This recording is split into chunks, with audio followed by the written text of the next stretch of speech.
Pattern of the Pahalgam terror attack matches with LET's previous terror attacks in India.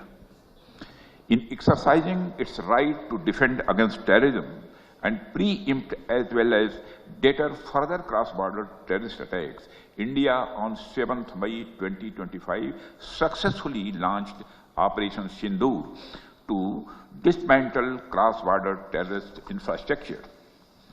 We reiterate the need to hold the perpetrators, organizers, financiers, and sponsors of reprehensible acts of terrorism, including cross-border terrorism, accountable and bring them to justice. Any acts of terrorism are criminal and unjustifiable, regardless of their motivation, whenever, wherever, and by whomsoever committed. SCO members must condemn this evil unequivocally.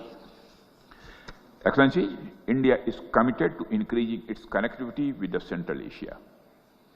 Better connectivity not only enhances mutual trade but also fosters mutual trust. However, in these efforts, it is essential to uphold the basic principles of the SCO Charter, particularly respecting the sovereignty and the traditional integrity of member states. India has been consistent and steadfast in its policy in support of peace, security, and stability in Afghanistan. Our immediate priorities in Afghanistan include providing humanitarian assistance to Afghan people and contributing to Afghanistan's overall developmental needs. As Afghanistan's largest regional development partner, India continues to implement capacity building initiatives for the Afghan people. Excellencies.